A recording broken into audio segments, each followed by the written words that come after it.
Hi, welcome to our channel where we share the most intriguing stories.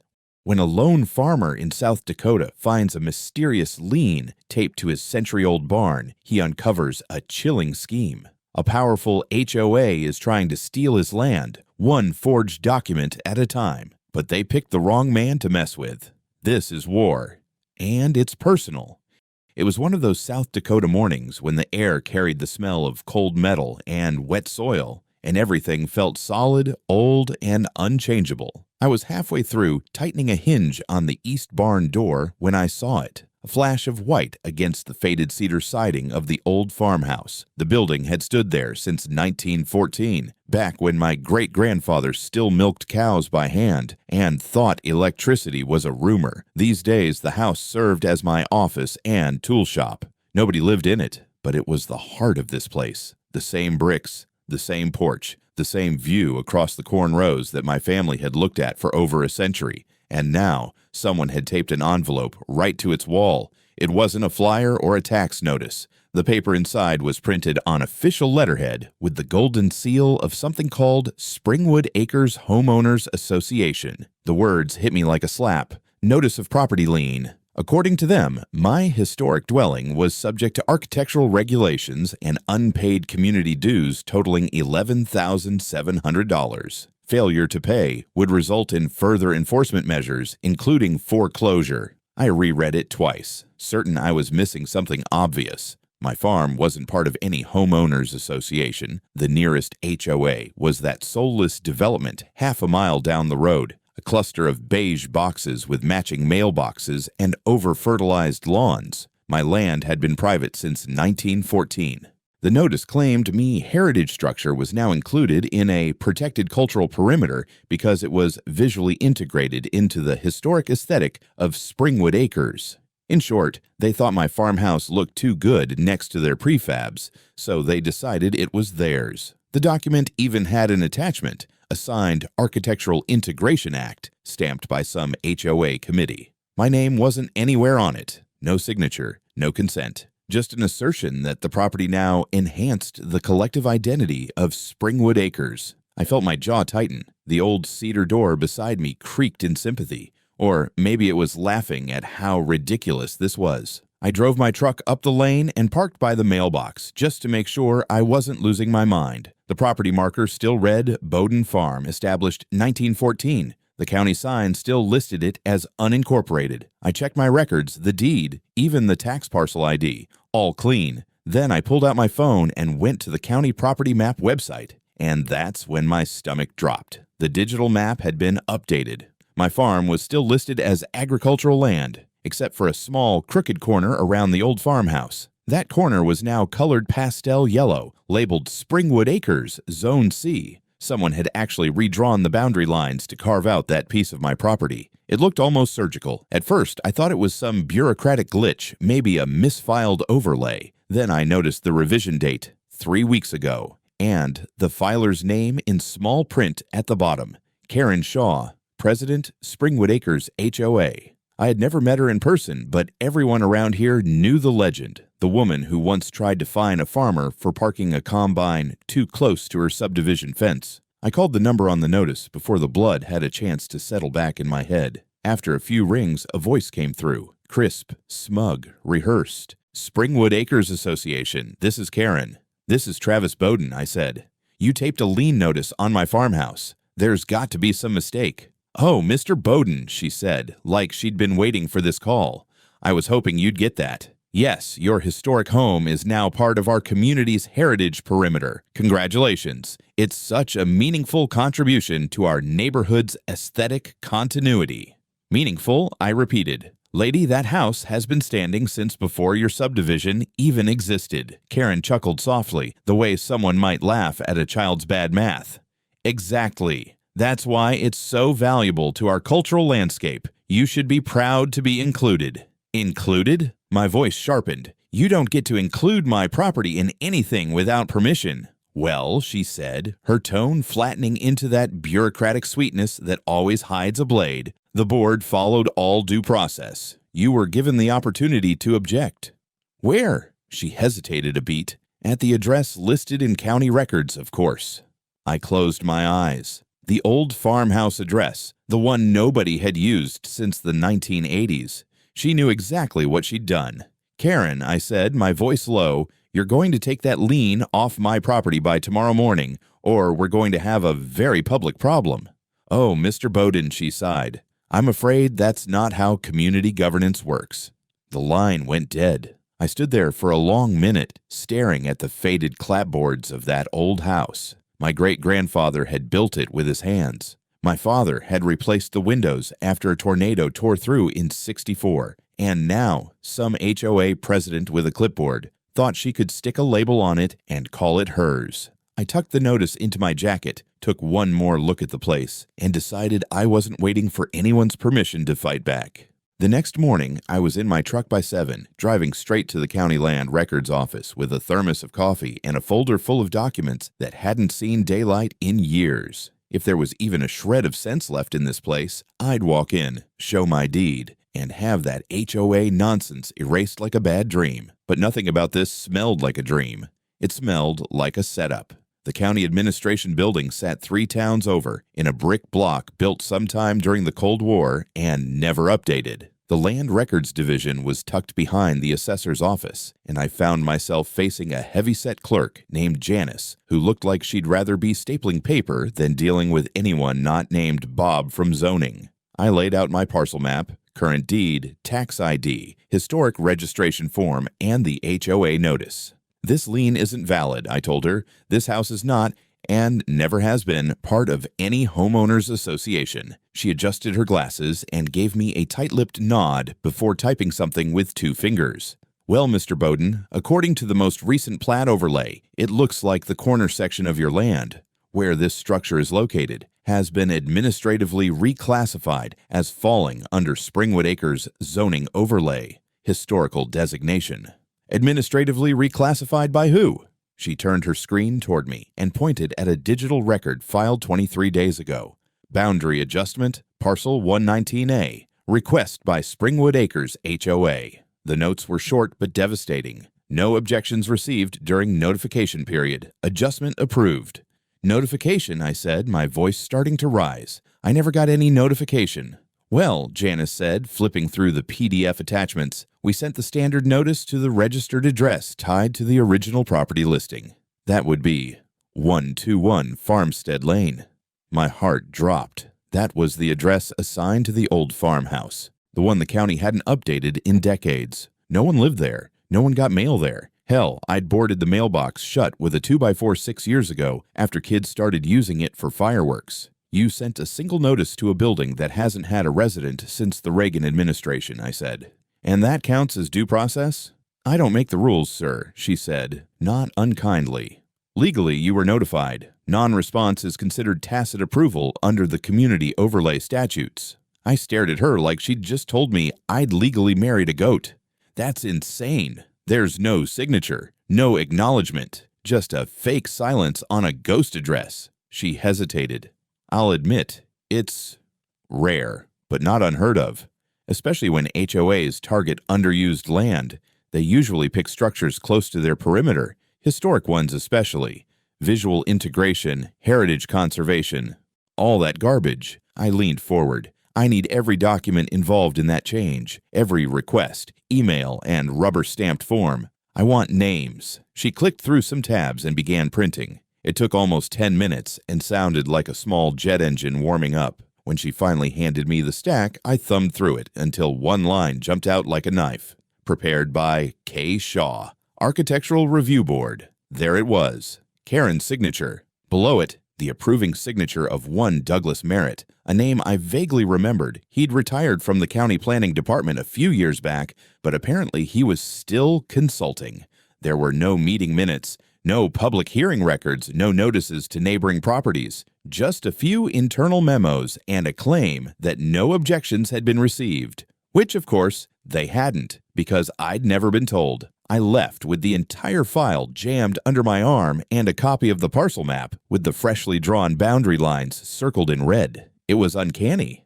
The new HOA zone sliced into my property like someone had drawn it with a steak knife, encompassing only the old house, the dirt drive leading to it, and about half an acre of the surrounding land. just enough to stake a claim, and just enough to screw me if I did nothing. Back home, I laid the new documents out across the dining room table and called my lawyer, Judith Carter. She'd helped me deal with water rights a few years ago and had a habit of showing up in cowboy boots with a clipboard and a vengeance. I gave her the short version. She gave me a long silence. Then she said, "That house of yours, it have a separate parcel number?" I looked down at the papers. Yeah, it was registered as a sublot back in the 70s when my dad filed a secondary residence affidavit. Same property, but technically it has its own ID. Why? Because that's how they got their clause in. They're treating it as a freestanding dwelling unit under the perimeter overlay clause. That gives them a loophole. A loophole to what? To steal your land, Travis. By that evening, I'd driven a steel signpost into the gravel in front of the old house. I printed the biggest warning sign my vinyl cutter could handle and bolted it in place. In bold black letters it read, "Private property, not part of HOA. Trespassers will be prosecuted. This building is not subject to any architectural review." I parked my truck in front of it, facing the road, just in case Karen wanted to swing by for a photo op. 2 days later, while I was hauling a busted axle out of the equipment shed, a white SUV pulled up to the old house like it owned the damn place. I watched from across the pasture, arms coated in axle grease, as the vehicle parked neatly beside my warning sign. The driver's door opened with the smug inevitability of a courtroom drama, and out stepped a woman in designer sunglasses and a khaki pantsuit tailored like she'd dressed for suburban warfare. I didn't need the clipboard she carried to recognize her. Karen Shaw had arrived in person. I wiped my hands on a rag and made my way up the drive, boots thudding against gravel. She was already snapping photos of the porch, the roof line, the sign I'd posted. Her nose scrunched like she'd stepped in cow shit. "Mrs. Shaw," I called out, keeping my tone civil but sharp. "To what do I owe the pleasure?" She turned with a smile that never touched her eyes. "Mr. Bowden, I thought it might be more productive to speak face to face." "Productive for who?" I asked, stopping just short of her perfume cloud. Karen clicked her pen. "Your recent sign has been deemed non-compliant under Springwood Acres bylaws. Section 4.3 prohibits unapproved signage exceeding 36 inches, especially if it uses aggressive language." I blinked slowly. "You're citing bylaws from a neighborhood I'm not a part of, on a property I own. That predates your HOA by a century." She lifted her clipboard like a holy relic. "You're mistaken, Mr. Bowden. As outlined in our Cultural Perimeter Expansion Directive, which you were duly notified of, this dwelling is under HOA regulation. That includes its presentation to the community." "You're standing on my land," I said, pointing to the gravel. "Uninvited. Do you want to get in the truck and leave, or are we calling the sheriff?" Karen ignored me, raising her phone to snap a picture of the building's west side. "Is that corrugated metal on the roof?" "Yep. Replaced the shingles after a hailstorm in 2013. Permitted and approved by the county. Not that it's any of your business." "Oh, but it is," she said sweetly. "You see, the Architectural Review Board has determined that your roof violates the unified historic aesthetic we've established. We've issued a corrective action order, effective next week. If you don't initiate replacement proceedings, the board is prepared to begin enforcement fines of $100 per day." I stepped in front of her camera. "Karen, there's not a single legal inch of this that holds water." She smiled again, all teeth. "Then take it to court, Mr. Bowden, but in the meantime, we're within our rights to enforce community standards. Ignoring them doesn't exempt you." She turned on her heel and strutted back to her car, snapping one last picture of my truck as if it, too, violated her HOA commandments. The SUV pulled out with a chirp of tires and vanished up the road, leaving behind tire tracks and the growing certainty that she wasn't bluffing. That evening, I found an envelope taped to my mailbox, not mailed, taped, with a copy of the corrective order she'd mentioned. It outlined the alleged violations in agonizing bureaucratic detail: roof material incompatible with Victorian presentation, gutter color inconsistent with palette B, non-standard signage language, and my personal favorite, visual dissonance with adjacent historical properties. I almost laughed. Adjacent properties? There wasn't another house within 200 yards, unless she meant the back row of prefab townhouses that looked like stackable birdhouses. I scanned the document and emailed it to Judith, my attorney. She replied within the hour. "They're escalating. This isn't about rules, it's a land play. She called me later that night, voice tense. "Travis, I've been digging into Springwood Acres filings. They've got a history. Karen's HOA has absorbed 3 parcels in the last 5 years, all unincorporated, all adjacent. They use the same strategy. Declare heritage relevance, push a lien, then flood the owner with compliance fines until they fold or sell. It's legal extortion. How do they get away with it? They pick isolated structures," she said, "ones with bad zoning separation, old addresses, no mail. The kind of places no one's updated since the 90s. They create paper trails before the owner even knows what's happening." I stood at my kitchen window, watching the porch light on the old house flicker in the dusk. That building had survived the Dust Bowl, 4 tornadoes, and 2 generations of stubborn Bowdens. Now it was being used as a Trojan horse by a real estate cult with garden flags and seasonal wreaths. Judith wasn't done. I found language in their charter, a clause that says any lot incorporated into the heritage perimeter can be petitioned for voluntary annexation of adjacent plots if they contribute materially to the district's visual identity. English, please. It means if you lose that building, they can come after the rest of your land. The farmhouse is the lever. The farm is the prize. I was quiet for a long moment. Then it's time we kicked that lever out of their hands.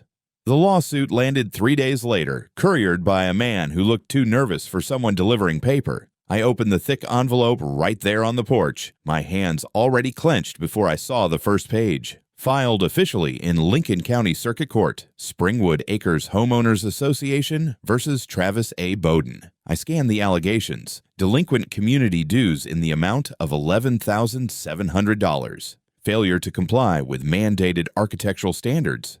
Violation of perimeter integration statutes. And then the hammer. Subject property eligible for lien foreclosure and asset liquidation pending non-payment. They weren't bluffing. They wanted the house. But that wasn't all. Tucked further into the legalese was a clause requesting the court to allow for alternative resolution, which, in HOA speak, meant seizing the property outright if the lien wasn't paid within 60 days. I stared at the phrasing for a long time. Alternative resolution. Sounded clean, bureaucratic, almost humane. But in truth, they were asking for permission to auction off my family's century-old farmhouse. And with it, the anchor they needed to justify targeting the rest of my land. Judith called me 20 minutes later. She already had a copy in her inbox. "They're using your silence against you. Again, claiming you accepted jurisdiction by lack of responsive action after the perimeter declaration." I never got notice. I snapped. And they'll say it was sent. Paper trail trumps logic. They really think I'm going to let them bulldoze me because I didn't open an envelope at a dead address. Karen does, Judith said. And the scary part is, she's not the only one. I've seen this tactic before. It's not about winning in court. It's about dragging you through enough red tape that you give up. Bleed you dry, procedurally. Most people don't fight this long. You've already lasted more than most. Well, I'm not most. That night, I drove to the edge of my land with a pair of high-beam floodlights and pointed them straight at the old house. I wanted it lit up like a prison yard. I installed a game camera on a tree facing the path, not to catch deer, but to catch anyone creeping onto my property with blueprints and clipboards. And then, as if summoned by rage, came the drone. I was checking the irrigation system near the hayfield when I heard the faint whine overhead. At first, I thought it was a wasp or a distant motorbike. Then I saw it, a matte black quadcopter with a flashing red belly light hovering right above the farmhouse. It swooped lower, rotating slowly, camera glinting in the sun. I waved my arms and shouted. It didn't budge. Instead, it panned toward me. I didn't bother being polite. I walked straight to the barn, grabbed my father's old 12-gauge from its case above the workbench, and calmly walked back outside. I didn't fire. I didn't aim. I just stood under the drone, shotgun in hand, and stared. After about 20 seconds, it zipped upward and vanished toward the subdivision horizon, like it had seen a ghost. An hour later, I posted the footage online. No names, just the clip from the game cam and the caption, HOA surveillance drone. I live half a mile away. Never signed a damn thing. It went viral overnight, and that's when the media showed up. The local ABC affiliate rolled in with a van and a camera crew. And by noon, the next day, I was standing in front of the farmhouse explaining to a guy with gelled hair and a teeth-whitened smile how a homeowners association was trying to steal a slice of my land using fine print and fake maps. Karen, of course, saw her moment too. That evening, she gave an interview standing in front of a freshly planted flower bed, talking about heritage corridors, collective preservation responsibility, and the importance of maintaining a unified community identity. "We welcome Mr. Bowden's participation in our district," she said with that synthetic compassion politicians use before cutting a budget. "But we simply must ensure that all contributing structures comply with community values." By the next morning, HOA documents began circulating online. People were digging. A Reddit thread titled "Can HOAs Just Annex Your Property?" had over 1,000 comments in 3 hours. Some were full of legal advice. Others were full of fury. But the best part? A woman named Sandy posted a scanned letter from 3 years ago, addressed to her father, who owned a plot on the edge of Springwood Acres, warning that non-compliance with the perimeter program may result in limited access to utilities. Apparently, I wasn't the first. I was just the first to go loud. Back at home, I set up a folding table inside the farmhouse. I covered it with every document I had: the plat map, the historic deed, my grandfather's original homestead claim, and a yellowing black and white photo of him standing on the porch in overalls and a straw hat. If they wanted a legal war, they were going to get one, and this house, this farm, wasn't going anywhere. Judith showed up on my porch with 2 extra-large coffees and a briefcase that looked like it had been dragged through a war. She barely sat before she started pulling out documents, one after another, lined in Post-it notes and plastic sleeves. "I got us a lead," she said, tapping the top folder, "but it's messy." Inside was a partial archive request she had filed on a hunch, old county planning records, building easements, and, most importantly, petitions to shift jurisdictional boundaries. Right there, in a digital scan from 6 weeks ago, was the golden ticket. A petition from Springwood Acres HOA to modify the boundary servitude, claiming mutual consent from affected adjacent owners. Except that mutual consent was my supposed agreement, and I never signed a damn thing. Worse, they listed me as having been notified via certified mail, sent to the farmhouse's original address, the one that hadn't been in use for over a decade. They had even attached a receipt, signed by someone named T. Bawden. Not Bowden, Bawden. "They forged it," I muttered, squinting at the chicken scratch signature, or at least hoped no one would look too closely. "It gets better," Judith said. She flipped another page. It was an internal memo, not public, that she got through a former contact at the county assessor's office. "Karen wrote this," she said, pointing to an email chain. The subject line read, "Phase 1, Annex Entry Through Historical Preservation Leverage." In it, Karen wrote, "If we process the farmhouse under the cultural easement program, we can establish historical linkage and build compliance obligations. Once the structure is legally tied to Springwood Acres, we can escalate for unified zoning." And then, in bold, "That house is our door. Use it." That email was a smoking gun. We called in an old contact of Judith's, Roger Lake, a retired property law investigator turned private consultant. The guy looked like he'd been born inside a courthouse, all tweed and wire-rimmed glasses. He whistled as he read through the documents. "You've got fraud," he said flatly, "manipulated jurisdiction, bad faith notices, and an attempted quiet annexation under color of cultural stewardship. That's textbook predatory HOA behavior." He traced the filings through the county registry and confirmed something worse. A former planning official, a man named Dwayne Kaiser, had expedited the servitude modification with no public hearing. That was illegal. These types of changes required published notice, public input, and verification of landowner consent. "He pushed it through as an internal boundary clarification," Roger said. "That's only legal if the landowner agrees or if it's a correction to a clerical error. Neither applies here." Judith leaned back in her chair. "I'd bet a steak dinner Karen paid him." I didn't bet. I nodded. The next day, Roger submitted a formal evidence preservation request to the court. We weren't just going to defend ourselves. We were preparing a counterstrike. I filed a notice of intent to countersue fraudulent lien, boundary tampering, and attempted unlawful seizure of property. But just as we were gaining ground, they came after me again, this time with a city inspection notice. A man in a khaki windbreaker knocked on my door with a clipboard in hand and a badge that read Municipal Zoning Compliance Officer. He said he was there to perform a structural standards review of the old farmhouse due to recent jurisdictional updates submitted by Springwood Acres.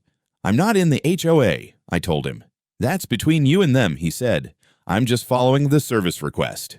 I didn't let him in, not without a warrant. But the implication was loud and clear. Karen was using every trick in the book to harass me. Fake documents, weaponized bureaucracy, and now government tools wrapped in soft uniforms and polite smiles. I documented everything: photos, audio recordings, copies of notices, and forwarded them all to Judith. Roger began digging deeper into Dwayne Kaiser's finances, looking for anything that would show a transaction from Springwood Acres or Karen Shaw directly. If we could prove she bribed him, the entire scheme would collapse. And then, like fate working overtime, Roger called. "I have the missing piece," he said.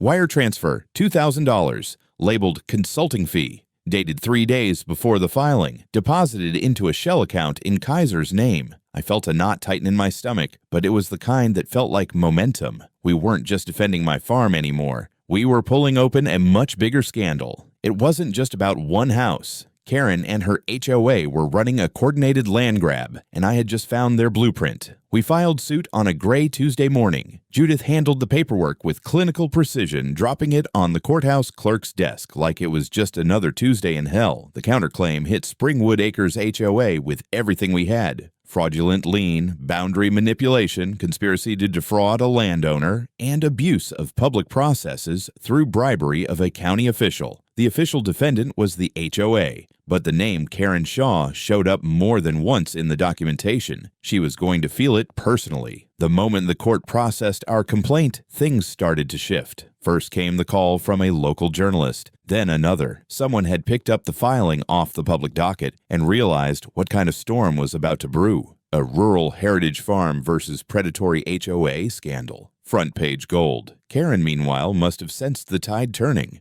Her HOA attorney, some slick guy in a too-tight suit named Brennan Lowe, filed a motion to dismiss our claims, arguing we lacked standing because the lien was a routine enforcement of community standards. Judith shredded that argument like a lawnmower over crabgrass. She stood in court 2 weeks later, calm and merciless. "Your Honor," she said, "this isn't enforcement, it's colonization. These people attempted to redefine municipal boundaries using falsified notice procedures and bribed planning officials. They forged consent. They created debt. And then they tried to take the land." You could hear a pin drop. The judge, a stern, jaded man named Orson Gellert, who had seen more HOA nonsense than most mortals should, blinked twice and then requested we proceed to full evidentiary hearing. That's when the heat really kicked in. Karen didn't come to court. She sent Lowe instead, who tried to make it all sound like a miscommunication. But then we submitted Roger's findings: the wire transfer to Dwayne Kaiser, the doctored signature on the lien notice, and the email where Karen literally wrote, "That house is our door." You could see Lowe's mouth twitch. The judge ordered a subpoena for Kaiser, who was already under internal review for other complaints of misconduct. That same afternoon, Kaiser's name started trending on local news websites. HOA corruption had been bubbling for years in our county. Bogus fines, abusive enforcement, shady expansions. But this was a cherry bomb in a bucket of gasoline. Meanwhile, the HOA started to crack. Board members who had blindly followed Karen now smelled fire. A guy named Delmar Hess, their treasurer, approached Judith privately and offered an affidavit. He'd seen Karen push the annexation plan without board-wide approval and claimed that the farmhouse owner agreed informally. He now realized there had been no agreement at all. Judith smiled, thanked him, and filed his statement first thing the next morning. We were building a case strong enough to bury them, but then came the retaliation. The following weekend, someone broke into the old farmhouse. They didn't steal anything. Not that there was much to steal, but they smashed a window, kicked over a shelf full of hand tools, and left a message scrawled in spray paint across the inside wall: "Move out while you can." I stood in that dusty room the next morning, staring at those words like they'd been etched into my bones. Sheriff's deputies came out, took photos, and filed it as trespass and intimidation. I already knew they wouldn't catch anyone. I knew who sent the message. or at least who whispered the idea into some idiot's ear. Karen was getting desperate. I installed new locks, added cameras, visible ones this time, and then I did something I should have done months ago. I walked into the barn, pulled down the dusty storage bins my grandfather had sealed back in the 90s, and found the original 1914 deed. It was brittle, yellowed, and smelled like old books and dust, but it clearly showed what I already knew. That farmhouse and the land it sat on had been part of the Bowden homestead since long before there was ever a Springwood Acres. We scanned the deed, notarized it, and entered it into evidence. We included an affidavit from my elderly aunt, who lived in Oregon but remembered growing up in that house, affirming its historical continuity and non-association with any HOA. That's when the judge put everything on hold and called for formal mediation. HOA versus Bowden. Karen didn't know it yet, but she was walking into a courtroom with a gas can in each hand, and I had the match. The courthouse was quiet the morning we walked in for mediation, but the tension inside could have snapped steel wire. Karen finally showed her face, dressed in pastel like it was a brunch date, not a war. She didn't look at me when we entered the room, probably because I brought receipts. The mediator, a former judge with a poker face carved from granite, started neutral. But the moment Judith laid out the forged consent letter, the bribe evidence, and the historic deed, his posture shifted. Karen's lawyer tried to argue that the farmhouse visually and culturally fit the HOA, which Judith shot down with a single phrase. Visual cohesion isn't jurisdiction. Karen bristled. "You're making a scene out of a clerical error," she said. "All we wanted was for his property to align with community values." I leaned forward. "You wanted my land, Karen. You saw a farmhouse you thought you could swallow, and you lied to do it. But now you're choking on it." The mediator had to call a break.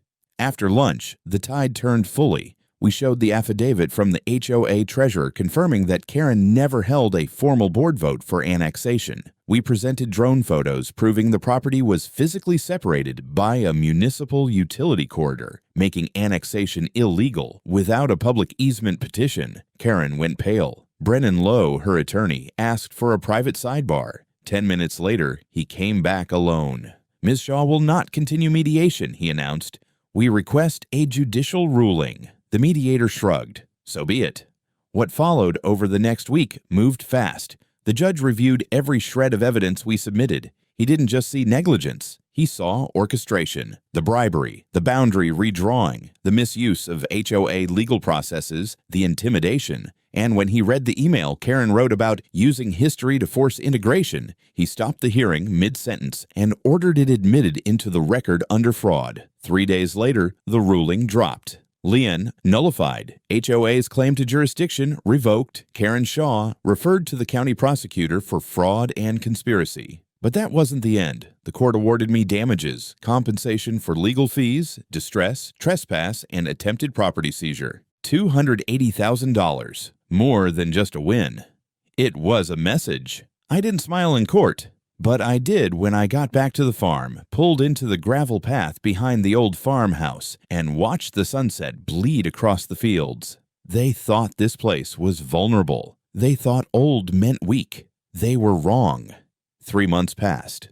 I didn't hear much from Karen Shaw in that time, aside from a vague whisper that she'd moved out of Springwood Acres and was under federal review for bribery and abuse of municipal process. Her old SUV disappeared from the cul-de-sac. The HOA went into full damage control. Emergency board meetings, resignations, budget audits, everything short of lighting the place on fire to hide the paperwork. Meanwhile, I rebuilt the farmhouse window that got smashed, refinished the old porch railing, gave the place a fresh coat of paint, barn red with white trim, just like it looked in my grandfather's time. It was never meant to be anyone's trophy. It was a workshop, an archive, a stubborn slice of history too old to be digested by a plastic neighborhood with fake stone mailboxes. Then, one morning, I got an email from the county sheriff's office. Karen's house was being listed for forced sale. Court order, restitution payment. Turns out she'd drained the HOA's legal fund fighting me and still owed $250,000 in personal damages.